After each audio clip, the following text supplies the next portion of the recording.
Então, em Apocalipse 12, a terra é o lugar onde a mulher, símbolo da comunidade de Cristo, né, é abrigada, é socorrida ao final da perseguição durante a Idade Média, né, na Europa. Então, Gilberto, estava dizendo que, quando olhamos para a história americana, a Revolução Americana inaugura um novo regime, né, não só na América, mas no mundo. Então, em 1776 ocorre a Revolução Americana, e após esta revolução é que vem a Revolução Francesa, né?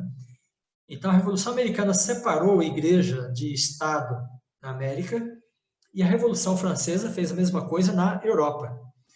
Mas a própria Revolução Americana ela foi, em grande medida, financiada, né, pelos Estados Unidos, 22 anos após a Revolução Americana.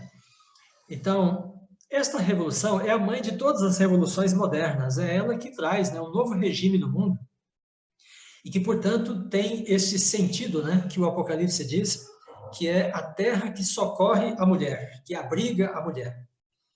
E no mundo moderno, onde quer que há liberdade religiosa e liberdade de consciência, estes regimes são derivados do regime americano. Então, podemos dizer que a terra, como esta região, né, que abriga a mulher, está perfeitamente conectada com os Estados Unidos, porque é ali que surge, né, o regime de liberdade, e a liberdade religiosa, a liberdade de consciência. Então, o Adventismo surgiu lá, assim como outros movimentos religiosos, porque é uma nação, né, que dá esta opção de as pessoas escolherem em que elas querem acreditar. E daí esse regime se espalhou pelo mundo, né, pela Europa, pela América do Sul, em vários lugares, mais cedo ou mais tarde, pela própria Ásia. Então, a China é um país comunista, porém, há pouco tempo agora, o governo da China fez uma espécie de tratado com a Igreja Católica. Então, a Igreja Católica terá legitimidade no território chinês. E talvez outras religiões também consigam fazer o mesmo. Então, por que a China abriu essas portas? Porque é um país que se abriu para o capitalismo, ao modelo americano. Então, é uma nação que tem uma relação muito forte com os Estados Unidos, né?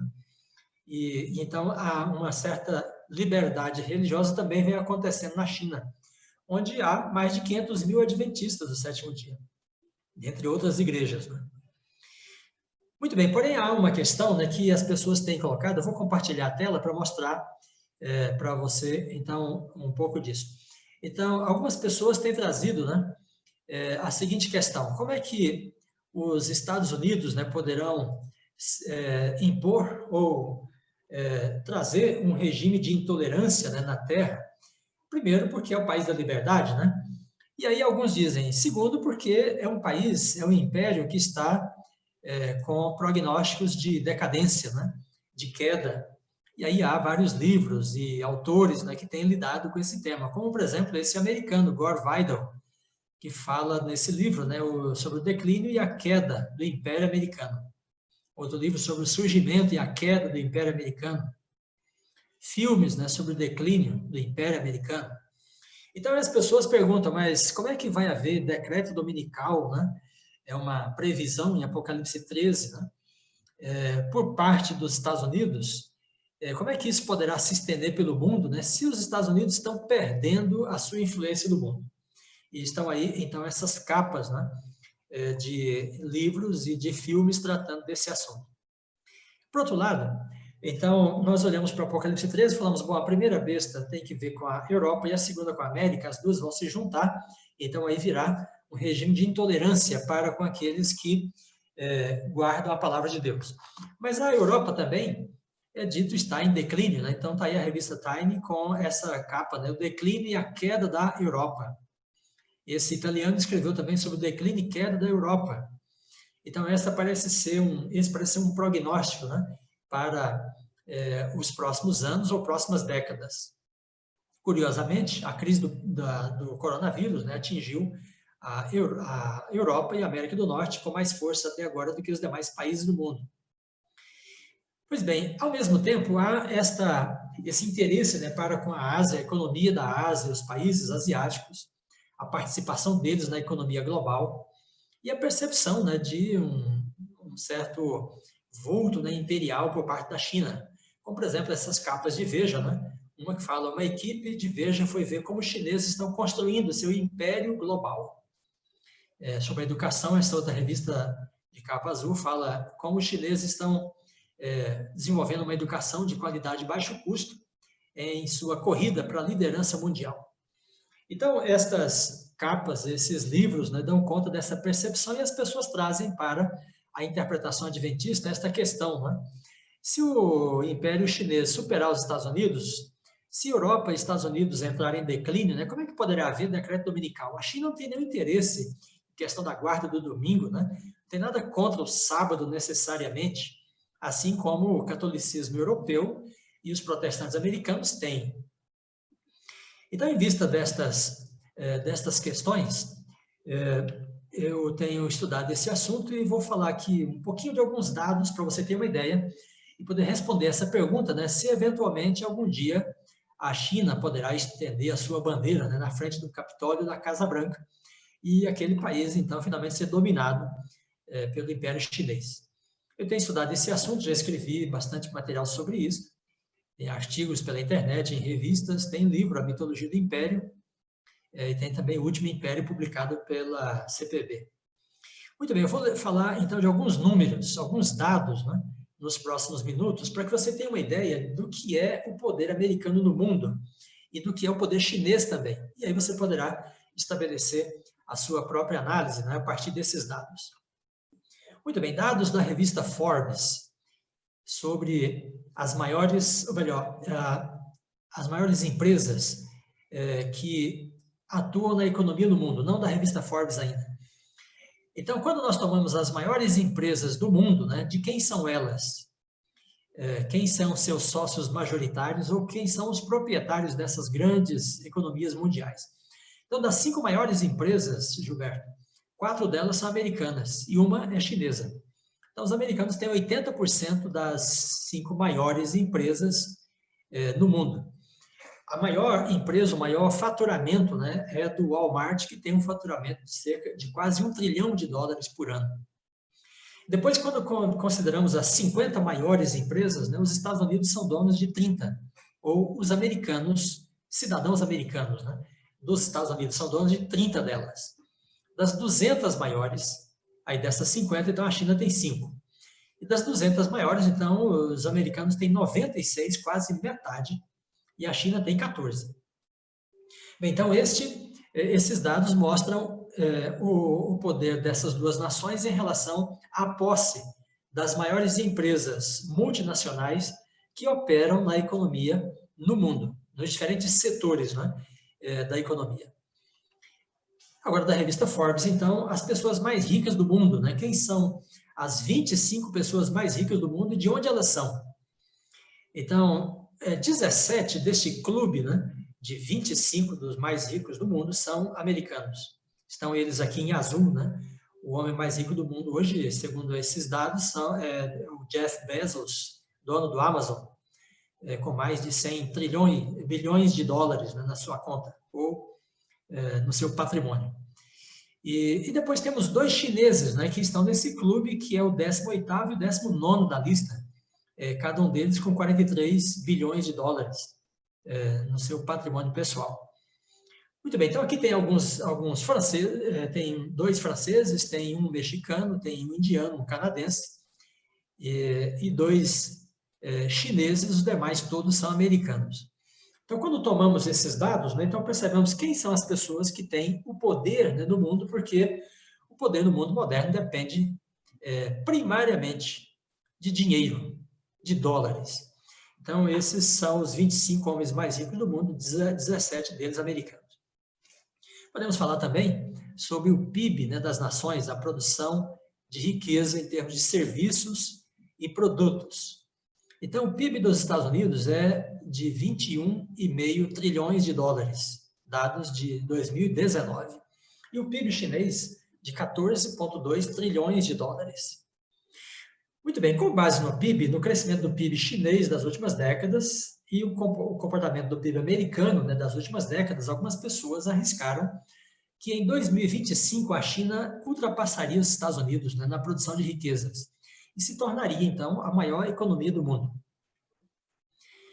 Isso, naturalmente, depende da taxa de crescimento, da estabilidade de crescimento, e dificilmente essas previsões, né, podem ser seguras, porque há muitas variáveis.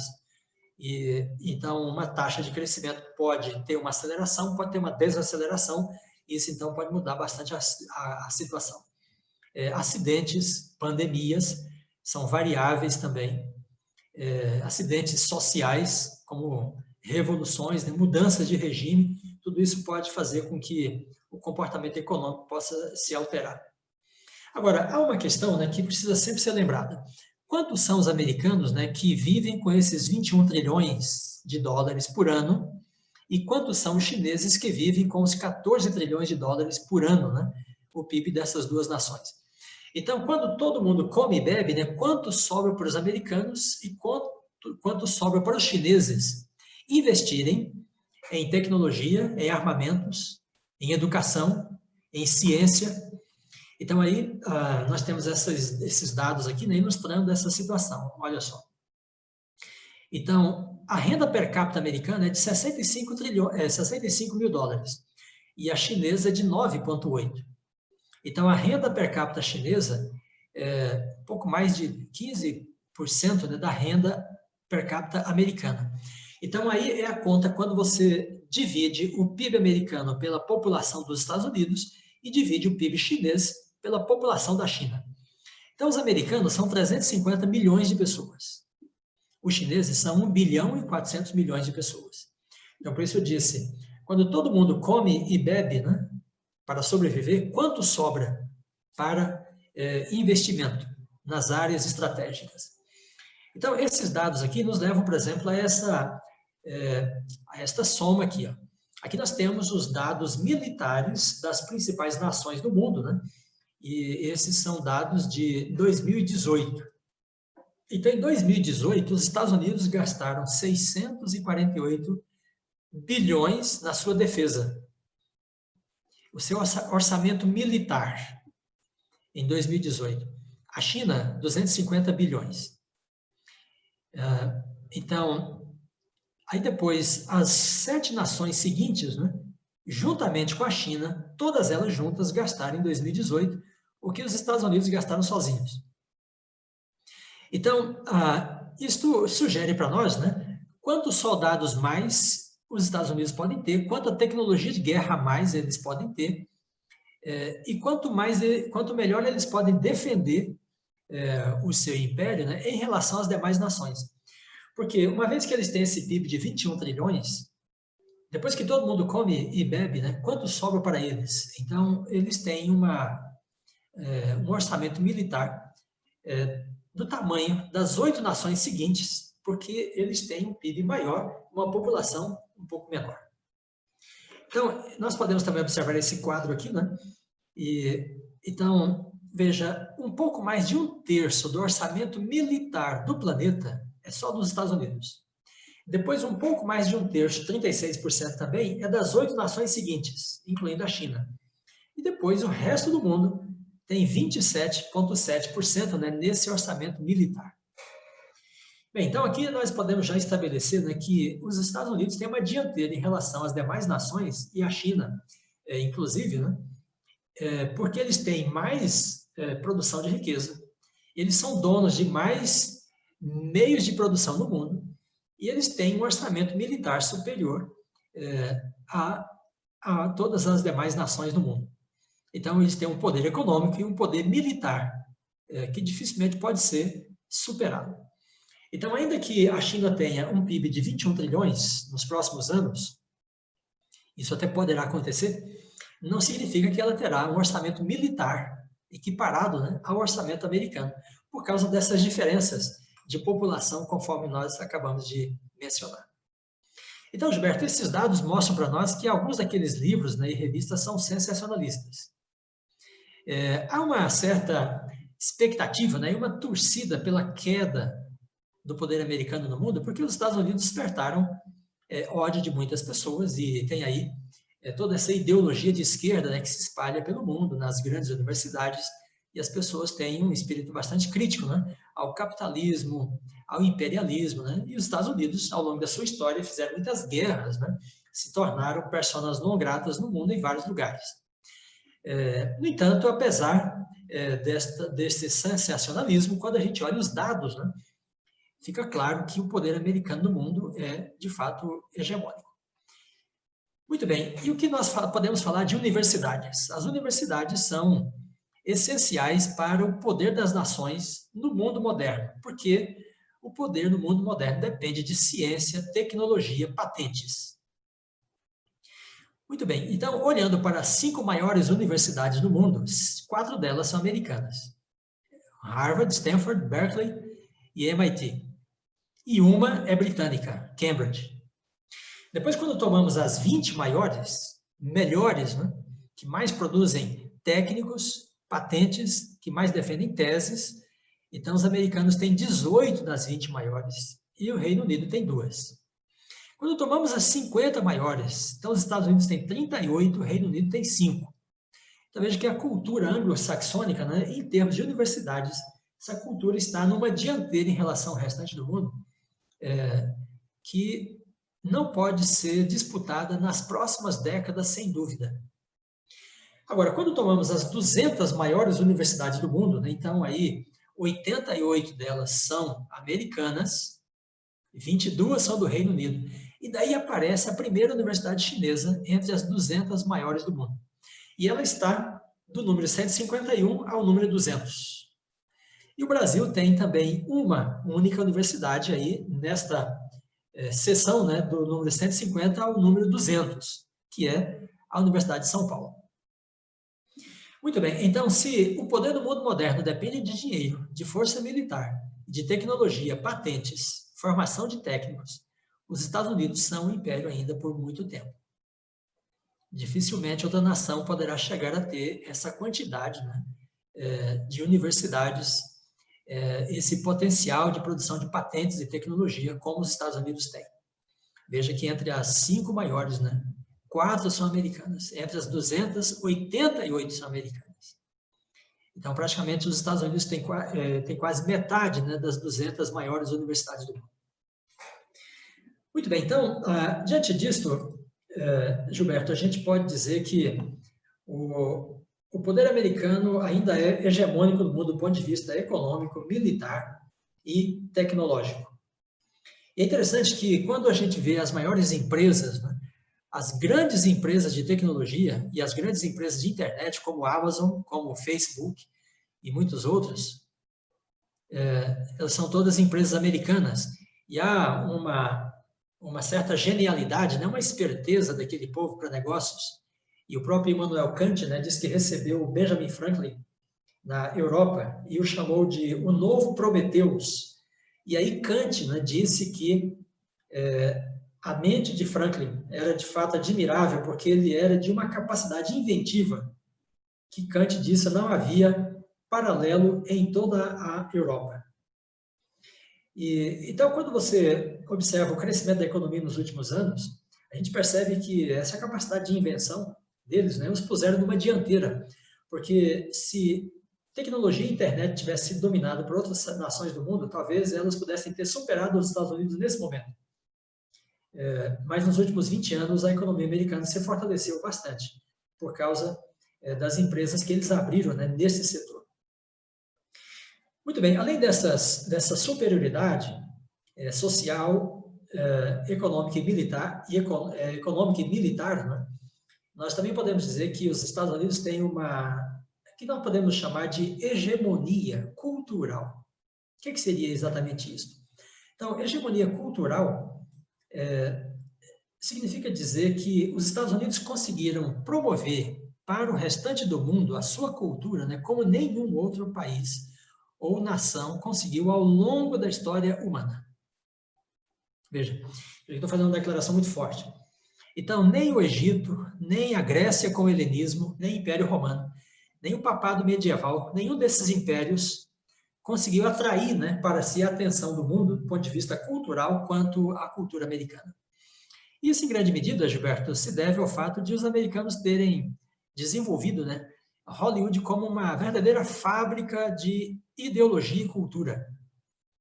Então, para você ter uma ideia, de cada 100 filmes que rodam no Brasil, todos os meios, né, 80 são produzidos só em Hollywood. Netflix está aí para testemunhar disso, né? Então, através dos filmes, os americanos estão ensinando as pessoas do mundo como elas devem se vestir, o que elas devem comer, né? Então, fast food se tornou uma coqueluche no mundo, né? As pessoas saem de casa para ir, às vezes, quilômetros de distância para comer um sanduíche, ao modelo do fast food americano. E até, Gilberto, não sei se você sabe disso, né? Mas um dos maiores inimigos da cultura americana, que é o ditador da Coreia do Norte, né? Consta que ele é um consumidor inveterado de hambúrguer, sabe?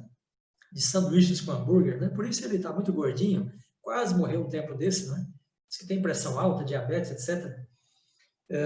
Então, os Estados Unidos, através dos filmes, ensinam para o mundo, né, muitas coisas, inclusive religião. Como as pessoas devem viver, como deve ser a família, né? Então, os filmes são uma espécie de escola que conseguiu colonizar quase que o mundo inteiro, né? E eu já conversei com pessoas da China, da Rússia, né? E elas me disseram que elas assistem predominantemente filmes americanos. Dessas duas nações, a Rússia ex-comunista e a China, uma nação comunista. Muito bem, então, com base nesses dados, eu quero dizer que aquelas manchetes e aqueles livros são sensacionalistas. Os dados dão conta de que os Estados Unidos têm uma dianteira como um império pelas próximas décadas. Dificilmente ele pode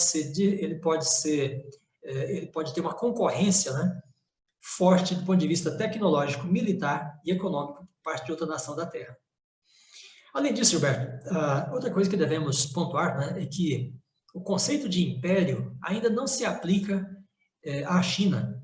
E talvez isso não venha a se aplicar, a menos que o regime comunista se espalhe pelo mundo, né, de novo, a ponto de a China ter aliados que possa constituir um imperialismo. Porque o que é imperialismo ou império? É quando, não é só quando um país é mais forte ou tem uma economia superior. É quando ele é capaz de agregar as demais nações em torno de si. Então, os Estados Unidos têm uma influência muito mais forte que as demais nações sobre a ONU, sobre a OTAN, e ele é capaz de fazer guerras e trazer essas nações junto com eles, né, para as suas guerras. Então, essa condição de império, outra nação do mundo não teve na modernidade, senão os Estados Unidos. E possivelmente, dificilmente terá, porque no mundo moderno as pessoas estão interessadas em liberdade, em tecnologia, e essas duas coisas o Império Chinês não tem, ainda que ele pudesse ser um império. Muito bem, então a gente volta para Apocalipse 13, né? E com segurança podemos afirmar que a besta que tem 2 chifres parecendo cordeiro, relacionada pelos adventistas no século XIX, né, com os Estados Unidos, essa interpretação segue coerente com os dados atuais, e no mundo de hoje dificilmente outra nação poderia ter as mesmas características e o mesmo poderio no mundo, né, capaz de se apresentar como uma nação que possa antagonizar aqueles que guardam os mandamentos de Deus, incluindo o sábado, porque essa nação, né, de prática protestante guarda o domingo. E dificilmente outra nação poderia se apresentar com a capacidade de exercer influência sobre as demais nações do mundo, senão os Estados Unidos da América. Eu gostaria de finalizar, Gilberto, mostrando algumas falas de presidentes americanos e pensadores americanos, né, que mostram para nós o que os americanos pensam deles mesmos em relação ao mundo. Porque nós falamos isso aqui, né, estamos pregando esse assunto das profecias, e a pessoa pode dizer, olha, os Estados Unidos nunca vão dominar o mundo, né, nunca vão influenciar as demais nações do jeito que vocês estão dizendo, né, isso é uma mania de perseguição. Mas o que os americanos pensam do papel deles no mundo? Olha, está aí o Reino Niebuhr, né, que é o maior filósofo da cultura americana, da história americana. Ele diz, a história conferiu aos Estados Unidos a grande responsabilidade de defender os valores da civilização ocidental. Então, essa é uma declaração de império, né, porque ele diz que os Estados Unidos têm um papel na preservação dos valores, né, da modernidade do mundo. Portanto, se sente legitimado a agir para preservar esses valores. Madeleine Albright foi a secretária de Defesa do governo de Bill Clinton, no final da década de 90. E então, diante de uma guerra que os Estados Unidos faziam na época, ela chegou a dizer assim: se nós temos de usar a força é porque somos a América, somos a nação indispensável. Nós temos estatura e nós enxergamos mais longe em direção ao futuro.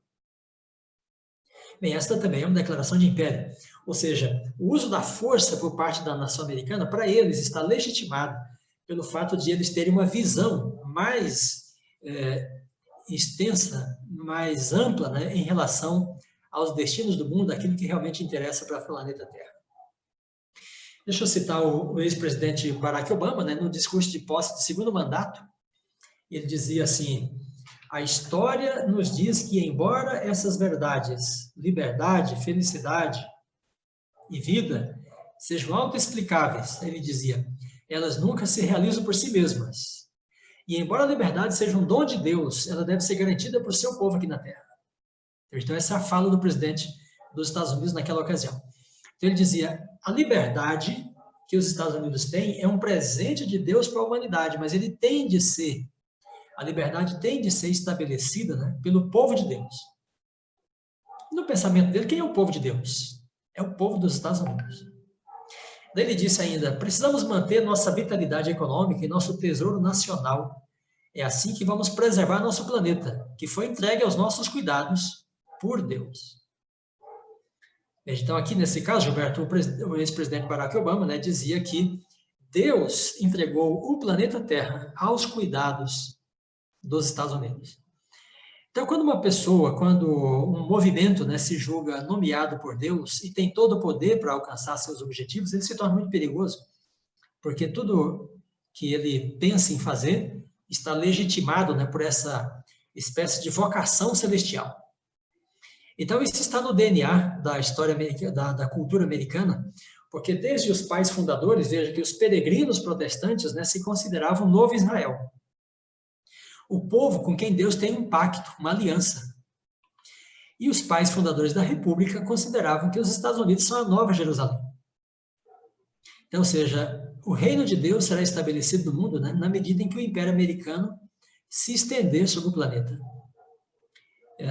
Por isso, então, os americanos fizeram muitas guerras e tem todo esse histórico, né, porque eles se sentem comissionados como por Deus.